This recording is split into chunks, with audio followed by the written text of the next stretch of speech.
Hello and welcome students, Gyanjyoti coaching সেন্টারের পক্ষ থেকে তোমাদের সকলকে আরও একবার স্বাগত।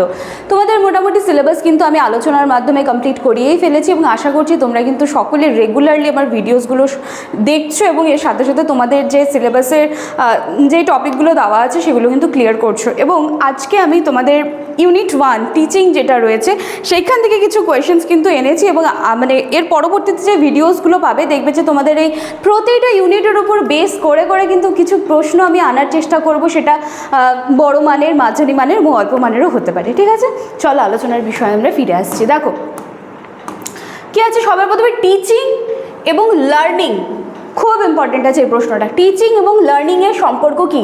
টিচিং হচ্ছে একটা সক্রিয় প্রক্রিয়া যেটা কি করছে, শিখনকে পরিচালনা করছে। আচ্ছা, আর লার্নিং হচ্ছে জ্ঞান, দক্ষতা এবং মনোভাবের পরিবর্তন। ভালো টিচিং ছাড়া কার্যকর লার্নিং কিন্তু পসিবল না। সেই জন্য টিচিং আর লার্নিংয়ের মধ্যে যে সম্পর্কটা সেটা আমি বারবার বলবো, সেটা ছোট প্রশ্ন হিসাবে পড়বে, সেটা বড় প্রশ্ন হিসেবেও কিন্তু তোমরা দেখে যাবে। ঠিক আছে, উভয় পরস্পরের নির্ভরশীল। তাহলে এই প্রশ্নটা কিন্তু ভালো করে দেখবে। আচ্ছা, পেডাগগি, এইগুলো তো ভালো করে দেখতে হবে। পেডাগগি, অ্যান্ড্রাগগি, হেটাগগি খুব খুব খুব ইম্পর্টেন্ট আছে। পেডাগগি বলতে কি বোঝায়? দেখো, শিশুদের শিক্ষাদান প্রক্রিয়াকে পেডাগগি বোঝায়। এটি শিক্ষক কেন্দ্রিক এবং শিক্ষক সিদ্ধান্ত নেন যে কি শেখানো হবে, কিভাবে শেখানো হবে, পুরোটা ক্লিয়ার আছে। পেডাগগি। অ্যান্ড্রাগগি কি? অ্যান্ড্রাগগি হলো প্রাপ্তবয়স্কদের শিক্ষাদান প্রক্রিয়া। এটা শিক্ষার্থী কেন্দ্রিক এবং পেডাগগিতে শিক্ষকের নিয়ন্ত্রণ বেশি। অ্যান্ড্রাগগিতে শিক্ষার্থী কিন্তু নিজের শেখার দায়িত্ব নেয়। এখানে কিন্তু তোমরা ডিফারেন্সটা দেখতে পাচ্ছ, ক্লিয়ার আছে। হেটাগগি দেখো, এইটা হচ্ছে মানে কি বলছে যে মানে হেটাগগি হচ্ছে স্বয়ং সম্পূর্ণ এবং আত্মনিয়ন্ত্রণ শেখার পদ্ধতি। হেটাগগিটা এখানে শেখার দায়িত্ব পুরোপুরি শিক্ষার্থীদের হাতেই কিন্তু থাকে।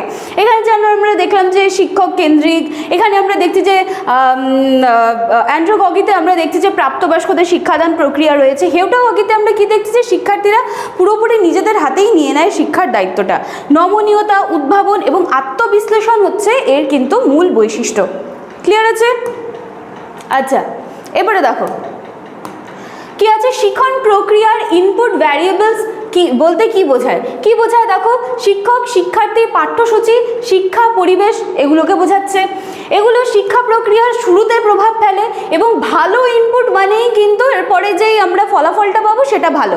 আচ্ছা, শিক্ষণ প্রক্রিয়ার আউটপুট ভ্যারিয়েবলস কি? শিক্ষার্থীর অর্জিত জ্ঞান, দক্ষতা, মানসিক পরিবর্তন। এটি শেখানোর পর শিক্ষার্থীর উন্নয়ন নির্ধারণ করে এবং আউটপুট নির্ভর করে ইনপুট ও শিক্ষণ পদ্ধতির উপর। দেখো, পরপর দুটো রাখার চেষ্টা করেছি যাতে কিন্তু তোমরা এটা পড়তে পড়তে পার্থক্যটাও দেখে নিতে পারো। আচ্ছা, শিখন প্রক্রিয়াকে প্রভাবকারী দুটো উপাদানের নাম বলতে বলছে। শিখন প্রক্রিয়াকে এফেক্ট করবে কি কি? শিক্ষক, শিক্ষার্থী, পাঠ্য বিষয়বস্তু, শিক্ষণ পদ্ধতি এবং এই দুইটার মিক্সচারের ফলেই কিন্তু একটা সফল শিক্ষণ ঘটে থাকে। ঠিক আছে, শিক্ষণের মৌলিক নীতিগুলি কি কি? জেনারেল প্রিন্সিপালস অফ টিচিং কি কি? আগ্রহের নীতি, সুস্পষ্টতার নীতি, সক্রিয় অংশগ্রহণের নীতি এবং ব্যক্তিগত পার্থক্যের নীতি। ক্লিয়ার আছে? আচ্ছা, দেখো লাস্ট দুটো প্রশ্ন আছে। ম্যাক্সিমস অফ টিচিং বলতে কি বোঝো? মানে কি শিক্ষাদানের সহজ বা নিয়ম বা সহজ নির্দেশিকাগুলি। ঠিক আছে, যেমন সহজ থেকে কঠিনের দিকে, জানার থেকে অজানার দিকে, গোটার থেকে খণ্ডের দিকে, সেটাকে আমরা ম্যাক্সিমস অফ টিচিং বলছি। এবং এগুলো শেখানো সহজ করতেই কিন্তু সাহায্য করা হয়। যে বাচ্চাদেরকে আমরা শেখাচ্ছি কতটা ইজিলি শেখাতে পারি, তো এই যে প্রসেসগুলো রয়েছে এগুলোকে আয়ত্ত করা হয়। শিক্ষণের মৌলিক ভিত্তি বা ফান্ডামেন্টালস অফ টিচিং সংক্ষেপে আলোচনা করতে বলছে। দেখো কি বলছে, শিক্ষার উদ্দেশ্য নির্ধারণ করতে হবে, মানে এই কাজগুলোর মধ্যে আসছে। শিক্ষার্থী কেন্দ্রিক পদ্ধতি গ্রহণ, কার্যকর শিক্ষা পরিবেশ সৃষ্টি করতে হবে এবং নির্বিচারে মূল্যায়ন এবং প্রতিফলন নিশ্চিত করতে হবে। মানে আমি উদ্দেশ্যও করছি, আমি সমস্ত কিছু ফলো আপ করছি, কিন্তু পুরো বিষয়টা শেখানোর পর যদি আমি যাচাই বাছাই না করছি বা পরীক্ষা না নিচ্ছি বা মূল্যায়ন না করছি তাহলে কিন্তু সেটা কমপ্লিট হচ্ছে না। ঠিক আছে, তো এই ছিল তোমাদের 10খানা কোশ্চেন্স। আশা করছি তোমাদের এগুলো হেল্পফুল হবে। অবশ্যই কিন্তু এক্সামের আগে এই কোশ্চেন্সগুলো একটু দেখে যেও। ঠিক আছে, চলো এবার চলে এসেছি লাস্ট স্লাইডে। এখানে তোমরা দুটো কন্ট্যাক্ট নাম্বার দেখতে পাচ্ছ। এই নাম্বার দুটোর মধ্যে যে কোনো একটি নাম্বারে কল করবে, করে আমাদের সাথে সরাসরি তোমরা যোগাযোগ করে নিতে পারবে। ঠিক আছে, অবশ্যই অফিস আওয়ারে কল করতে হবে। কোর্স ফি থেকে নিয়ে সমস্ত কিছু তোমাদের কিন্তু জানিয়ে দেওয়া হবে। এছাড়া ডিসক্রিপশন বক্সে আছে, সেখানেও তোমরা দেখে নিতে পারো।